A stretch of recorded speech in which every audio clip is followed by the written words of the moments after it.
Welcome to the Joy Powered Workspace podcast, where we talk about embracing joy in the workplace. I'm Susan White, owner of Susan Tinder White Consulting. With me is my co-host and good friend, JoDee Curtis, owner of Purple Inc., an HR consulting firm. If you notice any difference in our sound quality today, we wanted to mention that we're doing this remotely. JoDee's in one place, I'm in the other, because of the coronavirus concerns and shelter-in-place orders where we live. I hope that you're doing well in your response to the coronavirus, and I'm sure this is going to be a time of learning for all of us. Our topic today is HR in startups. Starting businesses have been an integral part of the American way and the success of economies across the globe for centuries. Over the last 20 years, it's become a hotter and hotter topic with the amazing success of many startups like Facebook in 2004, Airbnb in 2008, SpaceX in 2002, Bird Scooters in 2017, and JoDee, we could go on and on, couldn't we? Exactly. More and more business leaders and HR professionals are thinking that maybe they would like to work in a more innovative, agile environment, and that perhaps a startup could be the answer for them. So we thought it made sense today to devote this podcast to talking about startups, and we're going to talk to a couple of insiders about the people issues that they face and some of the HR components that you want to think about if you're doing a startup. So first, why don't we look at some data on these startups? We went to Matt Mansfield, who shared some statistics on smallbiztrends.com at the end of March, actually March 28th, 2019. So JoDee, why don't we share some of the stats and then maybe any surprises that you found here? Yeah. So 69% of U.S. businesses are started in the home. I'm not surprised about that one. That one doesn't surprise me either. Seems like the safest thing to do if it's, make sure you can launch it from the safety of your home. Number two, 73% of business founders identify themselves as male and 25% identify themselves as female. That one does surprise me. I think we've heard so much more and more about so many more women starting businesses. I would have thought that one would have been higher by now. Me too. Number three, the largest percentage of founders are between the ages of 50 and 59. Actually, 35% of people starting businesses are in their 50s. Now, that one doesn't surprise me because when I started my consulting firm, I was in my 50s. Mm-hmm. Number four. Another source, the Harvard Business Review, found that technology startups had an average age of their founder of 40 years old.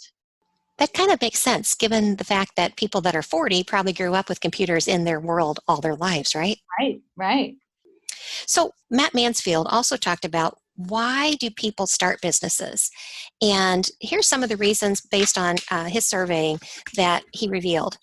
26% of people start businesses because they feel like they're ready to be their own boss. And 23% wanted to pursue his or her passion. 19% because the opportunity just presented itself to them. Yeah.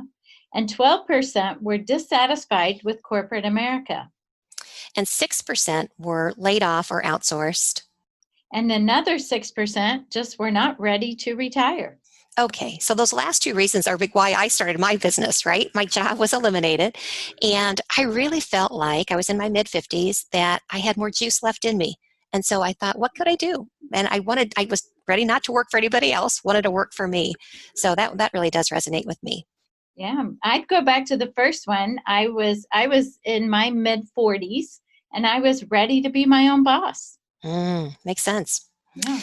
So startup failures, we should talk about that too. Some of the stats he shared, because I think all of us, when we're ready to take that leap, we have to think about, are we going to make it? Are we not? So in this article, it said that the startup failure rate at 4 years out is about 44%. But I like to look at it that the success rate is really about 56% 4 years into it. That's nice. Well, I've had Purple Ink now for 10 years, and we're still surviving. How long have you had your business, Susan? 6 years. All right. So we beat the odds. Yay. The top 3 reasons for business startups to fail are, first of all, no market need, and that's 42% of them fail for that reason. 29% fail because they ran out of cash, although I kind of wonder if you run out of cash if there's no market need too. You're right. It might feed into it. Exactly. Gosh, and the third reason is you didn't have the right team. and that's 23%.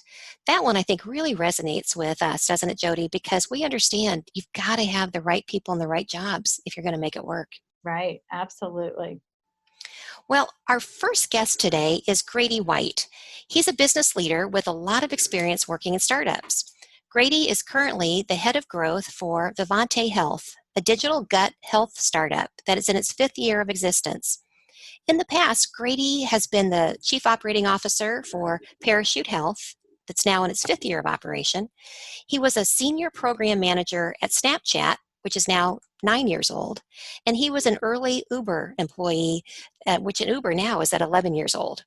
And when he was with Uber, he was responsible for the expansion and operations into new markets. In addition, Grady has some experience in 2019 when he became a co-founder of a New York-based startup, Spa, which is an in-home dog grooming tech platform, which until last week he was continuing to be an advisor to, but they just sold to a competitor. Oh, So nice. he's had a lot of experience at startups, so I'm really excited to talk to him. In full disclosure, he's also my son. He's my number one son. So we have watched him in this journey of startups, and I think we've learned a lot from it. I have to tell you, JoDee, the first time Grady called us, he was working to tell us he was moving into a startup. He was working for a very, very large defense company, and in what I thought was a very secure job. He was doing contracts for them. I thought he had died and gone to employment security heaven. And he called my husband and I said, hey, I just need to let you know I'm quitting my job, and I'm going to go work for this company called Uber. And it's a startup, and I'm really excited about it. My husband says, now you spell that word. What is it? Uber. And then my husband says, now explain to me, what are they going to do? And so Grady explained that, how the car sharing or the ride sharing was going to work.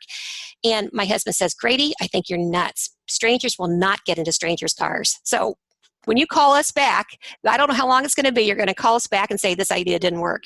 Well, my husband has learned, as have I, that sometimes startups really do work. And he's gone on now. And Grady, right now, I can't imagine being willing to work anywhere but a startup. He just loves the excitement of it, loves seeing the growth. It's really fun to watch him be passionate about what he does. Yeah, I love it. Love it. Grady, we're so glad you're here. So from a business leader viewpoint, what are the people-related issues that you see surfacing when a startup is in its early stages? Yeah, I think there's a lot of uncertainty around expectations, and there hasn't usually been a lot of time for creating guidance on exactly what is expected of employees from a way to act, a way to behave. And so usually what you'll see is a lot of people come to early stage companies with a work hard, play hard mentality. And, you'll see quite a few different ways that people either act out or don't understand what the expectations are. I suspect you probably need people just to jump in and do whatever, take on multiple roles and do whatever needs to be done early on, right? Yeah, absolutely. I mean, you have people with all sorts of backgrounds coming in to help out, and you have to wear multiple hats. And a lot of times people are stretched to take on responsibility they're not used to or don't have a lot of experience with. And that can also cause for some issues as well, because they don't know, what the appropriate rules are or what the appropriate actions are in a given circumstance. So a lot of problems can arise from really, I would say, just a lack of experience and people having to kind of stretch themselves to do jobs they're not used to doing. Yeah. And then as the business grows and matures, are there different people issues the leadership team wrestles with? Yeah, I definitely think so. I think usually one of the most challenging issues is how to scale, which is obviously one of the best issues you can have as an early stage company. But it's knowing who to hire and when to hire them. It's knowing when to potentially make a huge personnel decision because maybe the company has outgrown some of their earlier employees. I think what I've seen a lot is, the people who want to be on the ground floor of an early stage company may not be best suited to take that company to the next level. And so once a business reaches a little bit of success, management needs to evaluate whether you have the right people on the bus in order to really take the company to that next level. That has to be painful people decisions, huh? Yeah, it's tough. It's tough, especially for founders and an executive team, which maybe hasn't necessarily been in that position before. Mm-hmm. So you're kind of charting into waters that you haven't necessarily been. And so a lot of times with early stage companies, if you're trying to do something, especially that hasn't ever been done, there isn't a roadmap to follow in terms of who to hire when, how to approach those kind of people decisions. So you're definitely figuring it out on the fly. Grady, I know you've been at a number of startups. At what point in a company's growth are you seeing founders start to hire an HR person? And is it soon enough? Do you have any tips for our listeners? Yeah, it definitely depends. This is a really tough question because I think it depends on a multitude of factors.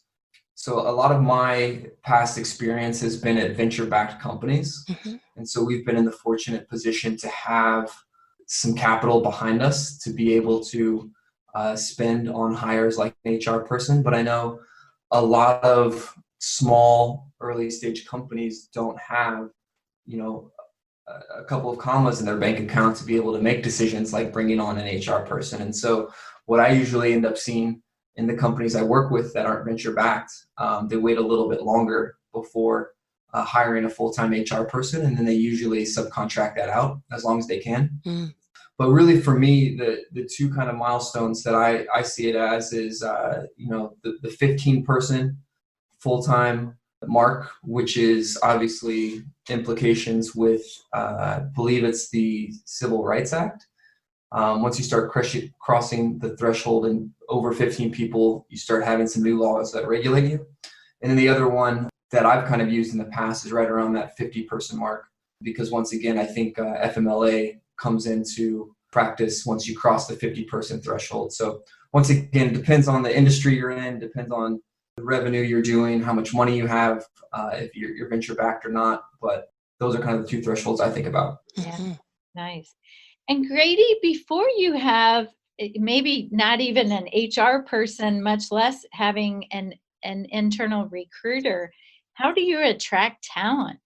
I'm sure that, some of the companies you worked for, like Uber and Snapchat, people find you, but in the early days of those firms or other firms you've been with, it has to be a challenge to find people, doesn't it? Yeah, and I mean, that's a great question that often goes overlooked. I think when you're early in a company, you're so passionate about what you're doing, you just think that people will naturally gravitate towards your idea, and they'll see the same vision that the founders have and want to be a part of the ride. But the reality is, it's a big gamble. It's a big gamble joining an early stage company. So empathizing with recruits and understanding what they're going through is definitely an important part of that process. But to answer your question, I think it's definitely much more of an art than a science in terms of finding people for an early stage company. You have to understand their situation, what their risk aversion is, how stable your company is, if you can actually commit that, the company is going to be around for the next few years. And so using a variety of online resources to recruit. For early stage tech companies, one of my favorite is AngelList, angellist.co. Really good site that's free to recruit. And a lot of early stage tech companies use that platform. Obviously, you have all the standard channels like LinkedIn, Monster.com, Indeed. And then in some cases, and once again, depending on the venture situation, the capital situation of the company, I have used recruiters in the past, but using recruiters is usually only best applied for really specific niche positions that are hard to find. Yeah. So it's obviously a lot more expensive, but using a recruiter can save you a ton of time. Yeah. I have to, Grady, that your stories make me think back to when I hired my first employee. So I started PermaLink 10 years ago and hired my first employee probably 6.5 years ago. And I remember she worked for a big corporate law firm with all the fancy benefits. And I made her a full-time offer and she said yes, and I couldn't believe it. I remember Are you crazy? Why do you want to come here? come to work for me, like literal me. So I remember thinking, wow, here that's a big step. So Yeah, and it's a hard transition for employees who have been used to the comfort and security of a larger corporation that has benefits. They have people process in place to then go to an early stage company, which is a lot of times the Wild West of getting things done. yeah. And it's going back to, some of our my earlier points about you have to do all sorts of things that you would have never done before. It really stretches you. It really forces you to, work on things you've never worked on, and you just have to solve problems. So it's not for everyone, but there's definitely a transition period for people who are new to early stage companies. Yeah. Good. Grady, how do you approach figuring out pay and benefits to offer before you have HR expertise on staff? Yeah, that's a challenging question. There's once again a few factors at play here. The first and probably most important is, what does the business actually have allocated or budgeted to spend on that position? Once again, my experience is more in the venture-backed companies, and so we've been fortunate to be able to look at market rates and try to understand what's being paid for similar positions and then pay it. But I know a lot of companies are resource constrained and can't necessarily always pay market.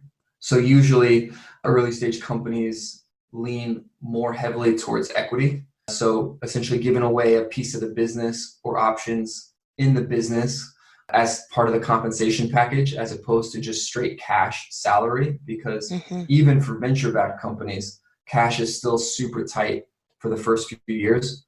And, every dollar is important. But to answer your question, it'd be a lot easier with an HR person to do really the full diligence and the full research. But usually what it is looking at other similar job postings and salary ranges, understanding on Glassdoor kind of what the average in the area is for what's being paid, and then adding in the layer of what can the business actually afford are really the big factors I look at. Fair enough. Yeah, good. And Grady, when you see HR people join a startup, do they come in as the internal recruiter or talent manager, or is it more typically of an HR generalist who's responsible for all people issues, including recruiting and benefits and the whole shebang? Yeah, I've seen both. Usually the way it works at the companies I've worked with have been, we start with a recruiter part-time, maybe 10 to 20 hours a week, as well as an HR generalist outsourced. And as the company grows and as the company scales, that part-time work slowly increases until we're at the point where you look around and it just makes sense to have a full-time person in the office. Yeah. Also considering what the employee thresholds are in terms of compliance and making sure that you have someone who's really thinking about people.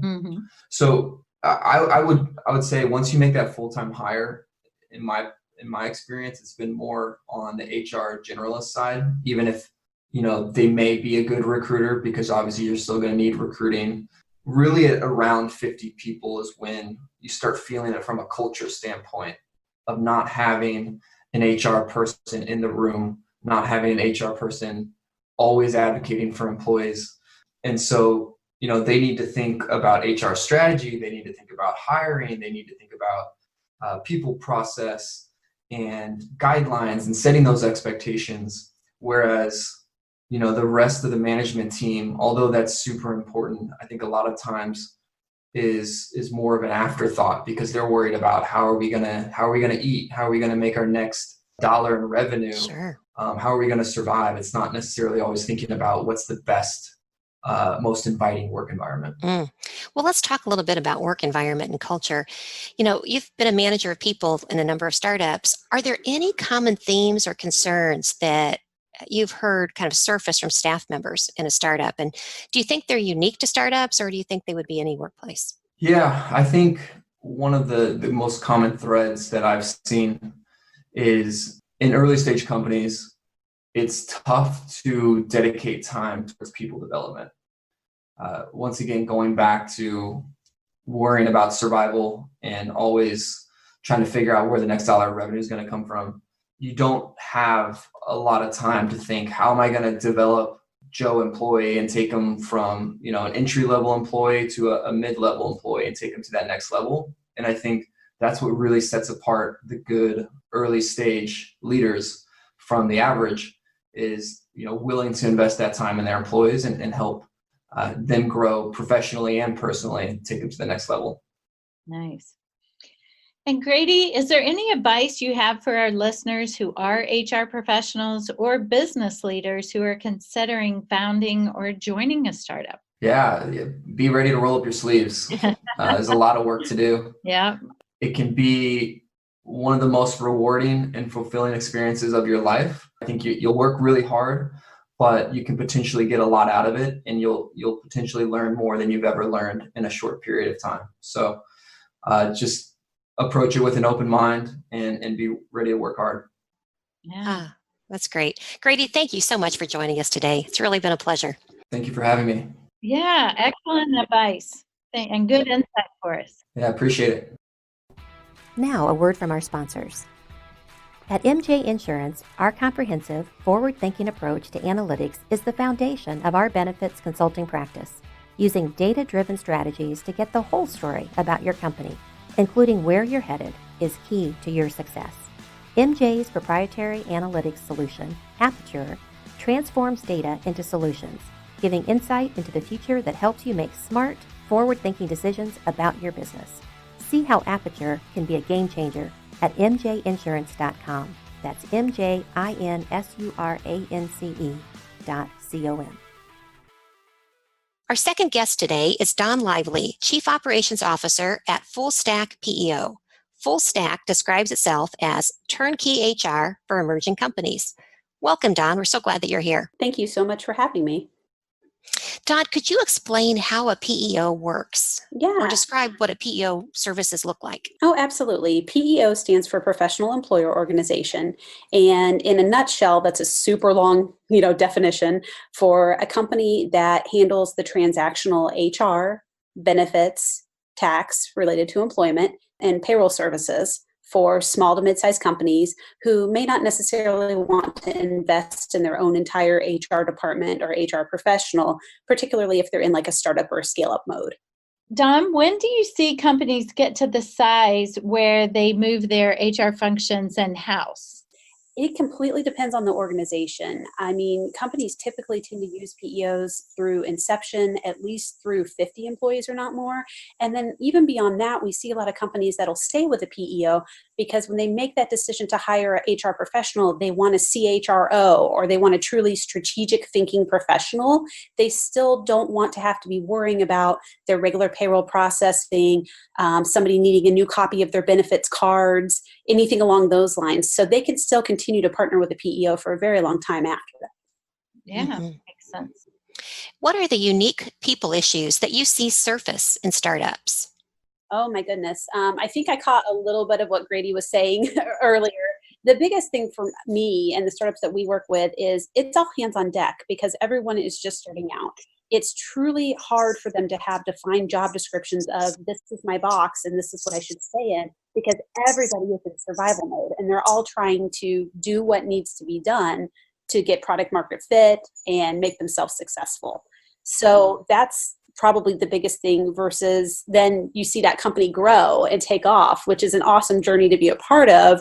But then it's like, oh, at this point, things are starting to get a little muddled. We need to identify better who should be in what lane, who should be doing what. We can't just have all hands on deck anymore. We don't necessarily need everybody working 60 to 75 hours a week anymore, nor can we sustain that pace. And just those different issues that come along as a company is scaling up. Yeah. And is there anything different in the HR approach with startup staff? I tend to have a more, how do I want to say it? I guess I'll say common sense approach. One thing I've found with HR professionals, especially those of us that have been doing it for well over 20 years at this point, is that, we were all very classically trained. It's almost like a musician. You know, you have to have your 5-page job description. You have to have your very well-written policy and procedure manual. If something comes up with an issue, you have to write a policy immediately to try to head off the issue.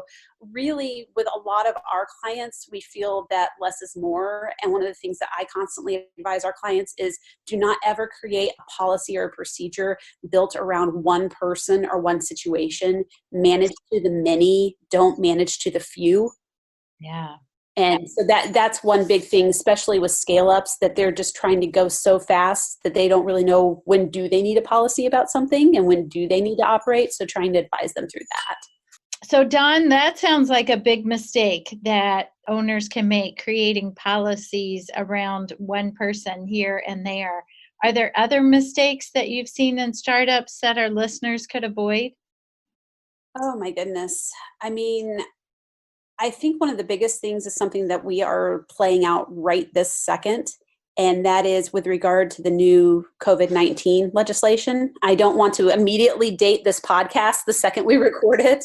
That's all right. But we are in a complete mode right now where we've had legislation released, but we had a clarification put out Saturday that actually has probably caused a little more confusion.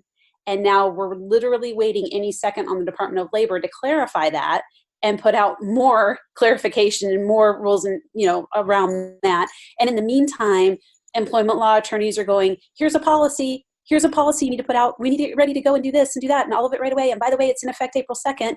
Well, we still don't have clarification. So we can put a policy out all day long, but in terms of interpretation and how we want to do that, it's nearly impossible right now. We want to make sure we're doing right by everybody, our managers, our employees, so everyone knows how to interpret this. And so one big thing is making sure if you're going to put something into place, it has to be deliberate and it has to be well thought through. And sometimes simpler is better, especially when you're a startup. Yeah, I like it. I think that's great advice for any level of maturity of a business, right? Simpler is usually better. Yeah, smart. So Don, what recommendations do you have for founders and early stage business leaders as an HR strategist? I really think that you need to look to see where your highest and best use of your expenditures is going. This is unfortunately going to sound like a plug for utilizing services such as us, but it also could work for utilizing services such as Purple Ink. I mean, do you need to hire that full-time person at this point in this position, or can you make the best of your resources by allocating, individually here and there for these expenses? Also, we handle a lot of vendor management. So instead of having one vendor that's handling your workers' compensation, having to talk with your benefits provider, having to have your own agent, having to have your own payroll services company, potentially having to have your own HRIS, where are those ways that you can streamline and just utilize one outsourced resource? This generation of business owners that we're dealing with now, millennials particularly, they're not afraid of outsourcing, which is wonderful. They see the impact of it. They were taught it in college if they went to college. And so that part has been very, very helpful, but not everyone is still on the bus with that as they're starting up their companies. So streamline where you can, outsource where you can, really focus on your product market fit. Yeah, great advice. And Dawn, how could businesses or individuals reach out to you directly if they want to learn more about FullStack? Of course, the easiest place to go is our website, www.FullStackPEO.com. That is going to be the easiest place. There's a place to contact us. You can drop directly into a 10-minute or a 30-minute calendar appointment for myself or our VP of Business Development and get a hold of us at any time. That's probably the easiest way, or you can just fill out a form and we can contact you back. It's whatever's easier for anyone. Excellent. Well, thanks for joining us today. You had great advice. Awesome. Thank you so much, Dawn. Thanks, guys. Appreciate your time. Have a good one. Susan, we have 2 questions today from our listeners. These questions come from a couple of listeners from our Meeting Skills podcast episode we aired in February 2018. What are some activities you could do in meetings to hold people's interest longer? And what are some tips to controlling a difficult to control participant in a meeting? Gosh, both great questions. Let's tackle number 1 first. just about how do you hold people's interest in a meeting, I think step one is, I think you have to stop and decide, is this meeting really meeting worthy? Is the topic that you're going to talk about worth pulling people together and pulling them off whatever it is they were going to do?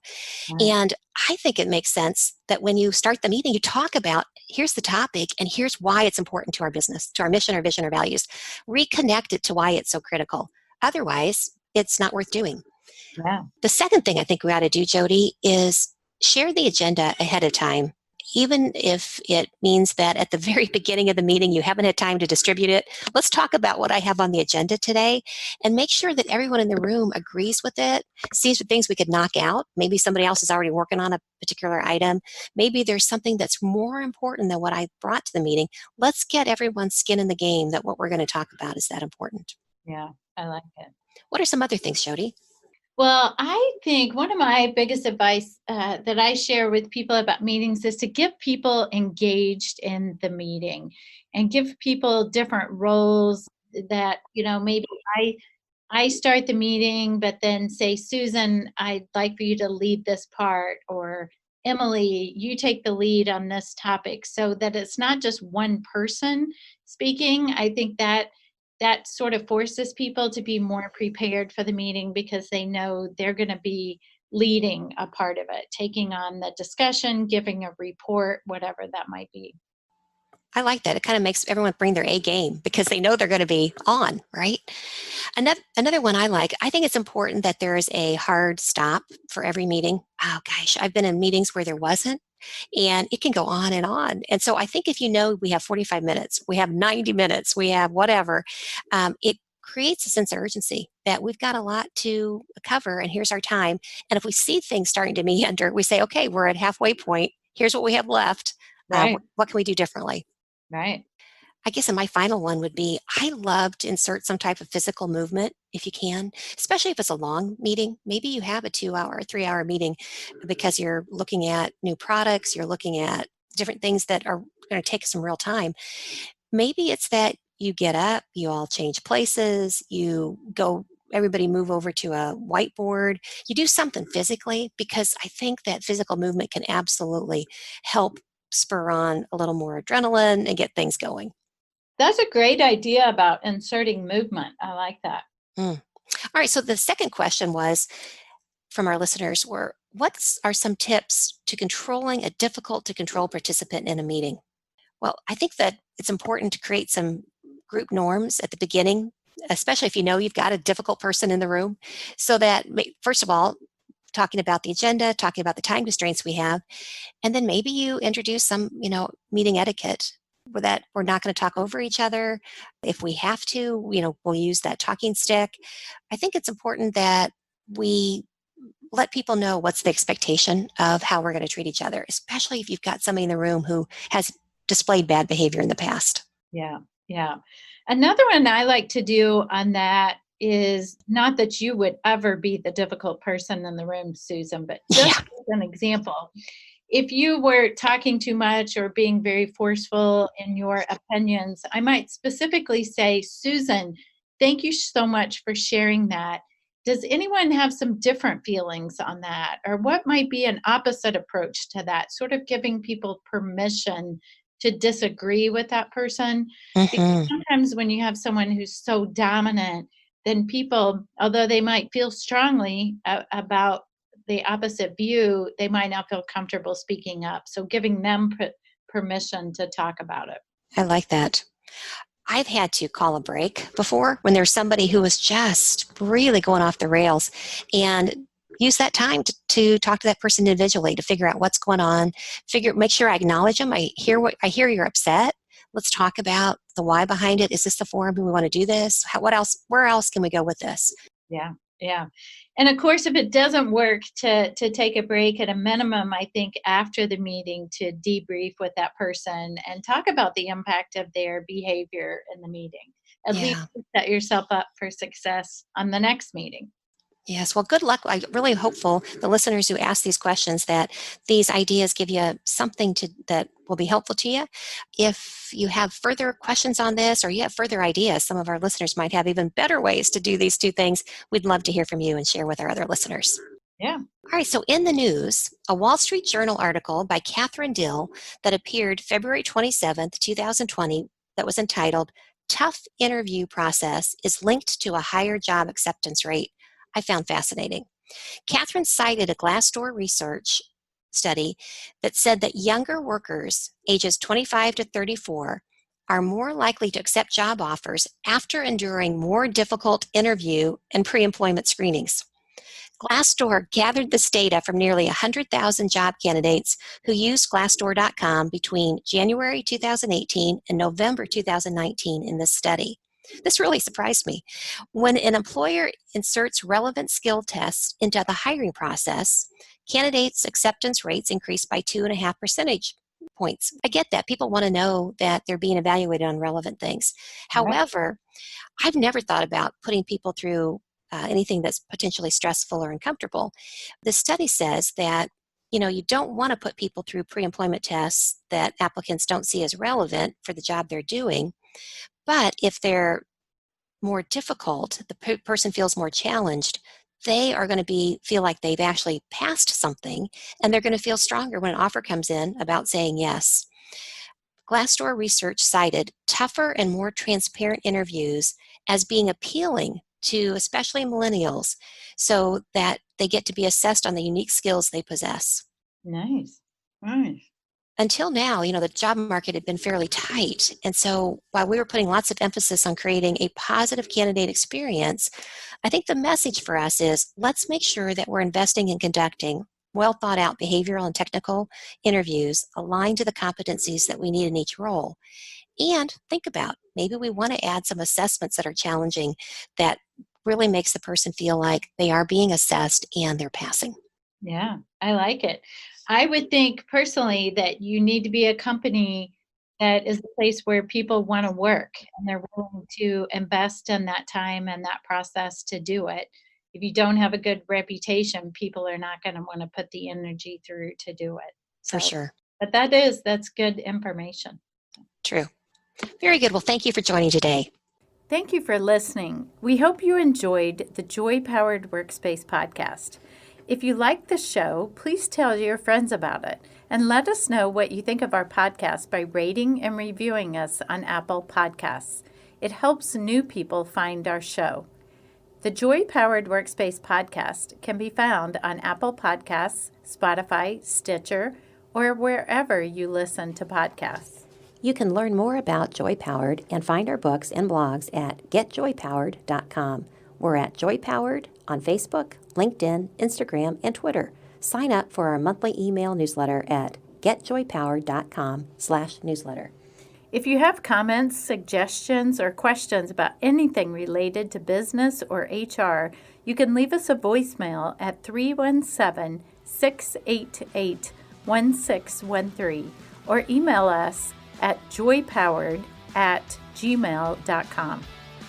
We hope you tune in next time. Make it a joy-powered day.